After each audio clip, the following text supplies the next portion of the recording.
ಕಷ್ಟಪಟ್ಟು ತಿಂಗಳ ಕೊನೆಯಲ್ಲಿ ಬಾಡಿಗೆ ಕೊಡುವವನಿಗೆ ನಂಗೆ ಸಮಸ್ಯೆ ಅಂದ್ರೆ ನಾನು ಹೊಂದಾವಣೆ ಕೊಟ್ಟು ಹಾಳು ಮಾಡುವ ಮಗ ಅಲ್ಲ.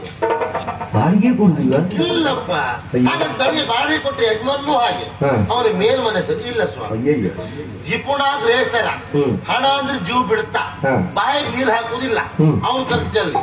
ಬೇರೆ ಬಂದ್ರೆ ಒಬ್ಬರು ಸಾಯ್ತ ಅಂತ ಮನುಷ್ಯ ನನಗೆ ಬಾಡಿಗೆ ಕೊಟ್ಟಿದ್ದಾನೆ.